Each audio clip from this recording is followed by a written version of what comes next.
सुप्रभातम विद्यार्थियों। आचार्य आनंदवर्धन ने ध्वन्यालोक के प्रथम उद्योत में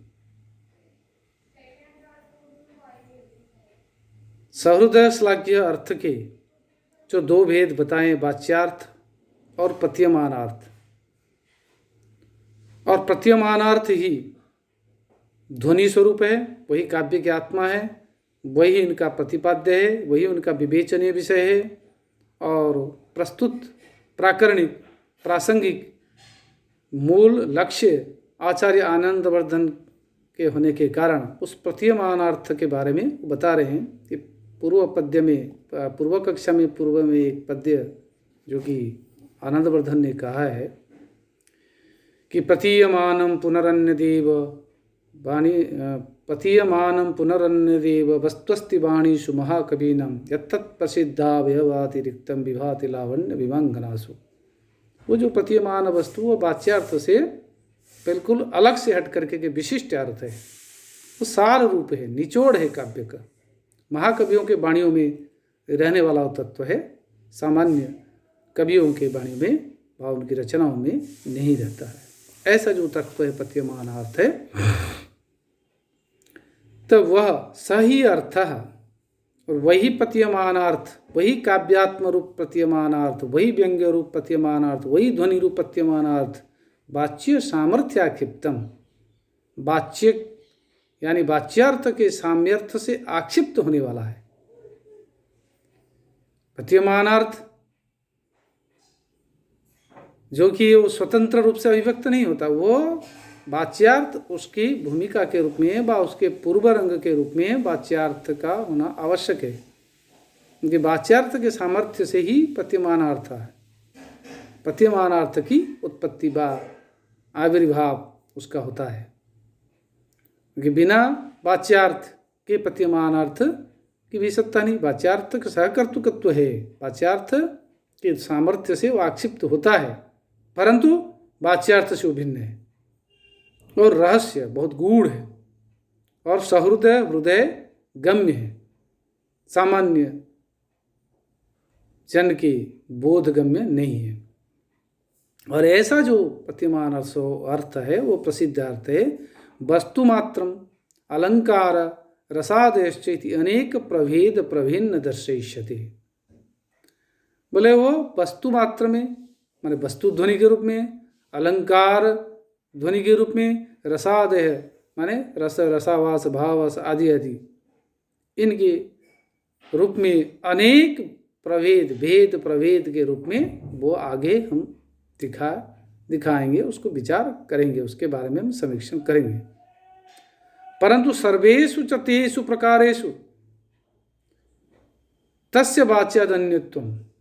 हाँ, समस्त प्रकारों में, चाहे वस्तु रूप ध्वनि हो, चाहे अलंकार रूप ध्वनि हो, चाहे रस रूप ध्वनि हो, सभी प्रकारों में तस्य ध्वनि ही, उस ध्वनि का, तस्य प्रतीयमानस्य उस प्रतीयमानार्थ का, वाच्यात् अन्यत्वम्, वाच्यार्थ से सर्वथा भिन्न रूपत्व है, वो वाच्यार्थ से अलग हट करके है।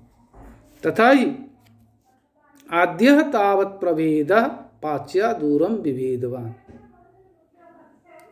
वैसे ही आद्य तावत प्रभेद, पहला जो भेद है वस्तु रूप ध्वनि है, वो भी पाच्यार्थ से दूरम विभेदवान, दूर तक भेद रखने वाला है, दूर तक अलग है।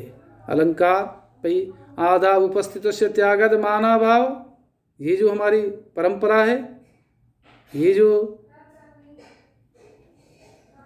हमारा एक विशेष उदात्त चिंतन है कि जो पहले आया है उसको पहले ही उसके बारे में विवेचन करना होता है, भाव उसके बारे में समीक्षण करना पड़ता है। तो पहले भेद के रूप में जो वस्तु ध्वनि है, तो उस वस्तु ध्वनि का बारे में बताना चाह रहे हैं। अलंकार रस तो बाद में क्रम के अनुसार यथाक्रम चलना चाहिए, ये परंपरा है, ये नियम है। उस नियम को उल्लंघन करते हुए व उल्लंघन न करते हुए कह रहे हैं कि पहला जो भेद है वस्तु रूप ध्वनि, वो भी वाच्यार्थ से बहुत दूर तक उससे अलग है, बहुत दूर तक उससे भेद रखने वाला तत्व है। स ही, और वह वस्तु रूप ध्वनि क्वचित वाच्य विधि रूपे प्रतिषेध रूपा। जब वाच्यार्थ विधि रूप में होता है, वह पत्यमान अर्थ उस वस्तु रूप पत्यमान अर्थ प्रतिषेध रूप में ही उससे उद्भूत होता है व अभिव्यक्त होता है।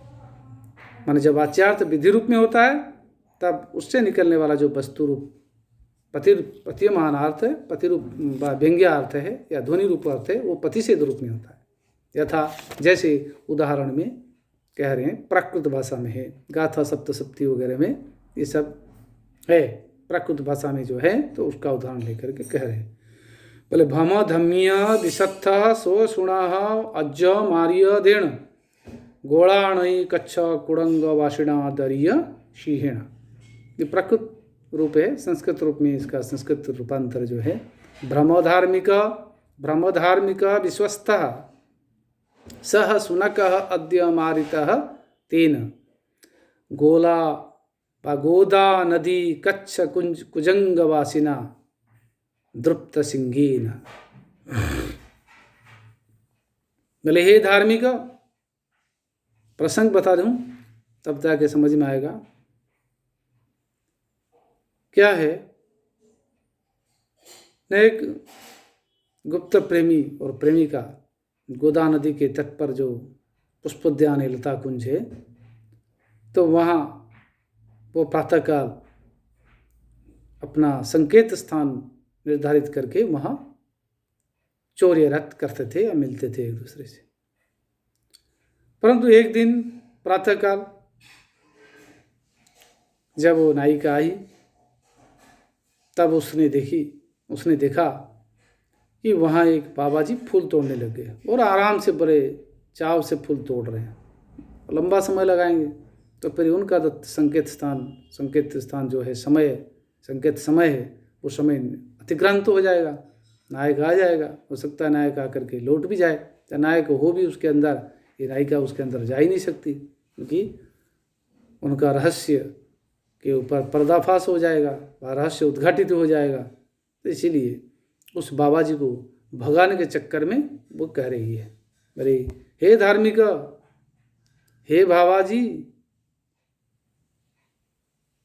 भ्रम विश्वस्त भ्रम, बड़े विश्वासपूर्वक, बड़े आराम से तुम घूमो, जितना घूमना चाहो उसमें घूमो। भ्रम धार्मिक विश्वस्त, बड़े विश्वासपूर्वक आश्वस्त होकर के घूमो। क्यों न स सुनक अद्य मारितस्ते,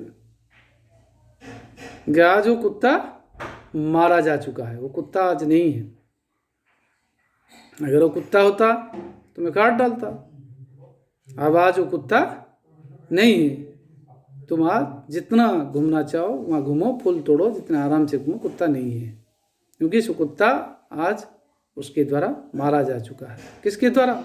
न गोदा नदी कच्छ कुजंग वासिना, उस गोदावरी नदी की जो बिहड़ में, कुंज में, लता कुंज में रहने वाला द्रुप्त, बड़ा खूंखार शेर के द्वारा, सिंह शेर के द्वारा वो कुत्ता मारा जा चुका है। तो इसलिए आप घूमो। परंतु विपरीत लक्षणा में इससे निषेध रूप अर्थ आ रहा है कि मत घूमो, उसको रोकने के लिए, यूं उसको घूमने के लिए कह रहा है, लेकिन कह रही है, लेकिन अर्थ निकल रहा है कि नहीं घूमना।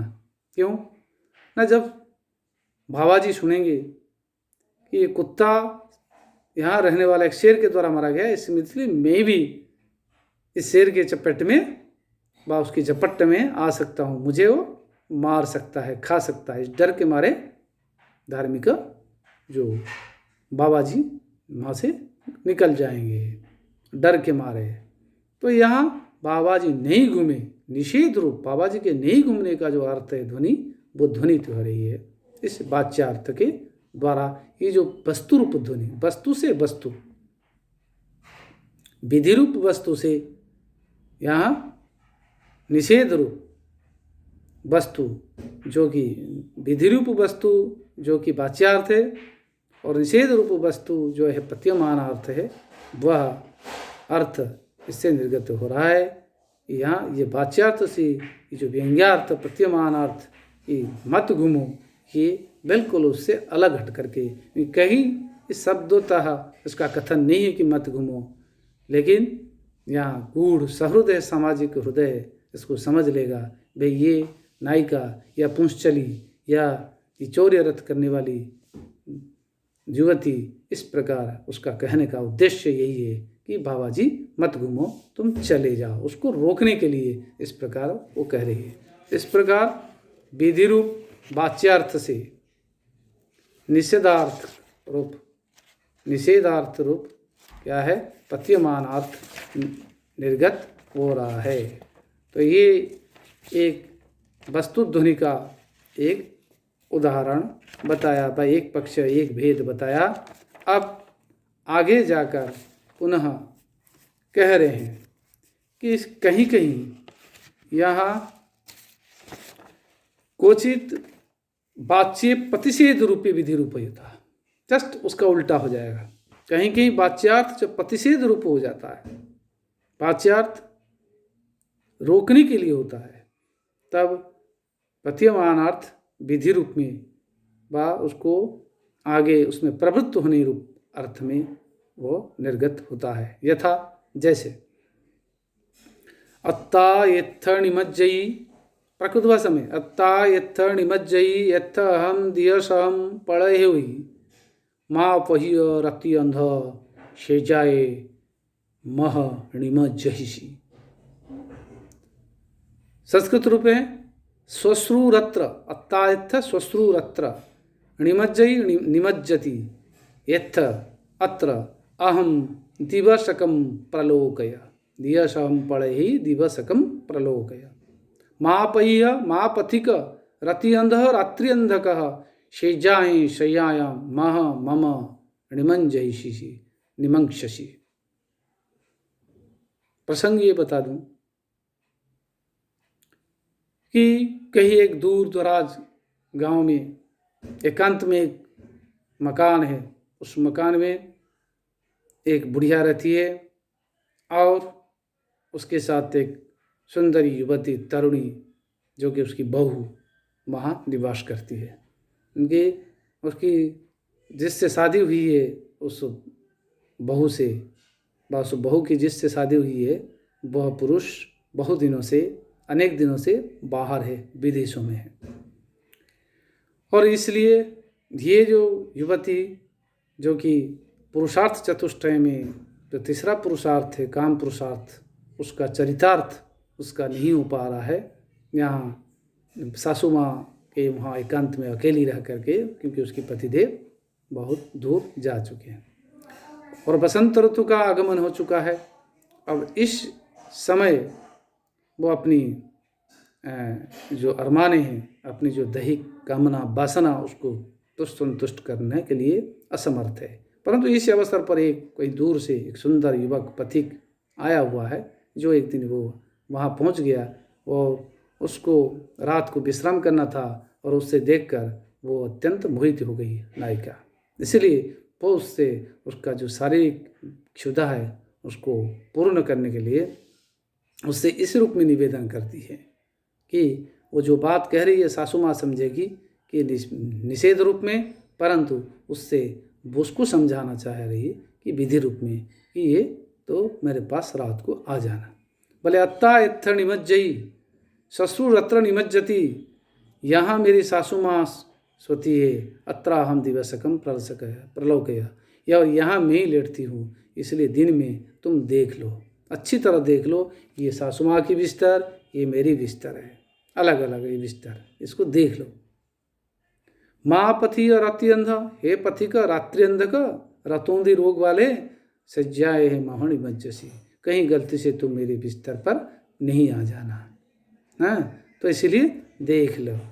तो इस प्रकार सासू माँ समझेगी कि भाई उसको रोकने के लिए कह रही है, परंतु वो उसके कह रही है इधर आ जाना। तो इस प्रकार क्योंकि दिन में उसको समझा बुझाने के कारण तो वो समझ जाएगा कि भाई ये इस प्रकार इसकी कामना है कि मुझे चाहती है और मुझे इसी के बिस्तर पर आना, क्योंकि अगर दिन में देख नहीं ले, रात्रि में कहीं गड़बड़ नहीं हो जाए, सासू माँ के बिस्तर पर कहीं मैं चली नहीं जाऊँ, और उससे मुझे रोकने के लिए और खुद के उसके बिस्तर पर आने के लिए मुझे न्योता दे रही, आमंत्रण दे रही है।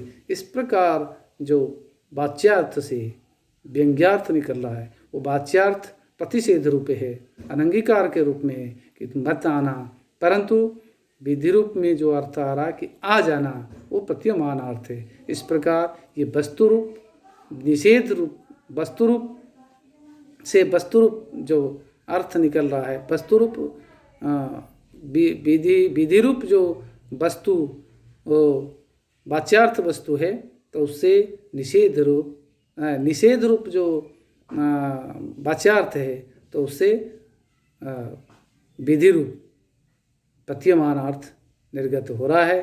तो इस प्रकार ये जो ध्वनि है, ये जो व्यंग्यार्थ है, प्रतीयमान अर्थ है, ये वाच्यार्थ से बिल्कुल अलग हट करके दूर दूर तक रिश्ता रखने वाला नहीं है, ये कहने का आशय है आचार्य आनंदवर्धन का। फिर विद्यार्थियों, आज हम यहीं विराम लेते हैं। पुनः अग्रिम कक्षा में हम वाच्यार्थ से विधि रूप, वाच्यार्थ विधि रूप होने पर अनुभव रूप जो अर्थ है और जो भेद है, और आगे फिर बाकी जो विषय है हम अध्ययन करेंगे। आज यहीं विराम लेते हैं। धन्यवाद।